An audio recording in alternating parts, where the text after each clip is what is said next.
రాష్ట్రంలో ఇటీవల నమోదైన పోక్సో కేసు ఆందోళన కలిగించిందన్నారు కాంగ్రెస్ ఇన్ఛార్జ్ మీనాక్షి. ఇకనైనా బాధితురాలను నిందించడం మానేసి నేరస్తుల పెంపకాన్ని ప్రశ్నించాలన్నారు. జనగణనలో కులగణన చేపట్టడాన్ని స్వాగతించారు కాంగ్రెస్ నేతలు. ప్రజా సర్కార్ చేపట్టిన కులగణనను ఆదర్శంగా తీసుకుని ముందుకెళ్లాలన్నారు. పెంచిన పెట్రోల్, డీజిల్ ధరలను తగ్గించాలని జిల్లాలో ఆందోళన నిర్వహించారు కాంగ్రెస్ నేతలు. తెలంగాణలో పోక్సో కేసు తీవ్ర ఆందోళన కలిగించిందన్నారు ఏఐసీసీ తెలంగాణ ఇన్ఛార్జి మీనాక్షి నటరాజన్. బాధితురాలిని నిందించడం కాదు, నేరస్తుల పెంపకాన్ని ప్రశ్నించాలన్నారు.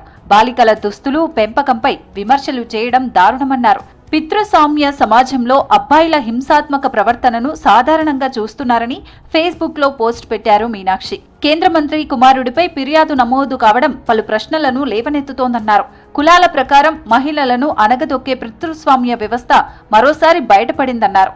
పోక్సో కేసుపై వస్తున్న వ్యాఖ్యలు తీవ్ర ఆందోళన కలిగిస్తున్నాయన్నారు మీనాక్షి.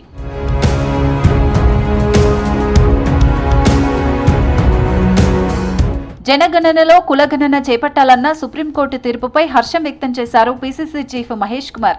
దేశంలో సామాజిక, ఆర్థిక అసమానతలను సరిచేసేందుకు కులగణన అత్యంత అవసరమని కాంగ్రెస్ ఎప్పటి నుంచో డిమాండ్ చేస్తోందన్నారు. కాంగ్రెస్ అగ్రనేత రాహుల్ భారత్ జోడో యాత్రలో కులగణన అవసరాన్ని ప్రజల్లోకి తీసుకెళ్లారని చెప్పారు. సామాజిక న్యాయ సాధనకు కులగణన కీలకమని రాహుల్ ఎప్పుడో చెప్పారన్నారు. వెనకబడిన వర్గాలకు జనాభా ప్రాతిపదికన న్యాయం జరగాలంటే సమగ్ర కులగణన తప్పనిసరన్నారు. తెలంగాణ కుల సర్వే విధానాన్ని కేంద్రం ఆదర్శంగా తీసుకుని దేశవ్యాప్తంగా సమగ్ర కులగణన నిర్వహించాలని డిమాండ్ చేశారు పీసీసీ చీఫ్.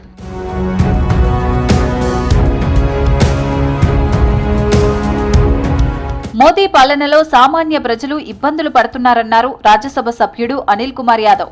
పెట్రోల్, డీజిల్ ధరల పెంపును నిరసిస్తూ హైదరాబాద్ గాంధీ భవన్ దగ్గర నిరసన చేపట్టారు.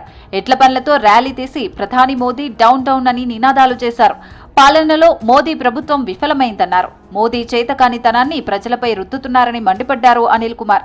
ఈ రోజు ప్రధానమంత్రి గారు మాట్లాడుతూ ఏమని చెప్తున్నారంటే భారతదేశ వాసులందరికీ కూడా అప్పీల్ చేస్తున్నారు.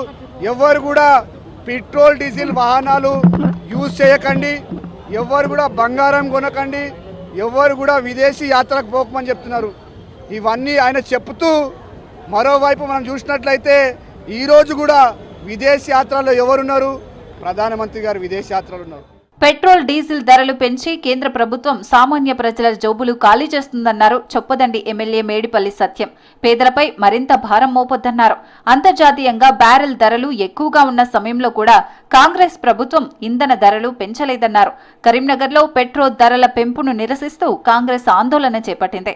పెంచిన పెట్రోల్ ధరలను వెంటనే తగ్గించాలని డిమాండ్ చేసింది. నేను ఒకటే డిమాండ్ చేస్తున్నా, ఇప్పటికైనా పేద ప్రజల ఉసురు పోసుకోకండి. నరేంద్ర మోడీ గారు, మీకు ఇది మంచిది కాదు, మీకు పాపం తగులుతుంది. తక్షణమే ఇవాళ మీరు పెంచినటువంటి పెట్రోల్ కానీ, డీజిల్ కానీ, గ్యాస్ ధరలు తగ్గించాలి.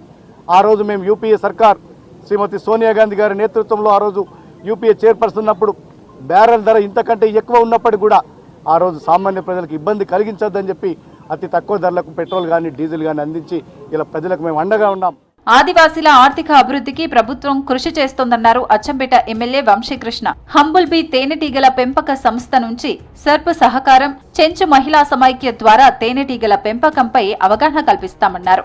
నాగర్ కర్నూలు జిల్లా ఆమ్రాబాద్ మండలం మన్ననూరు పరిధిలోని మల్లాపూర్ పెంటలో ఎమ్మెల్యే పర్యటించారు.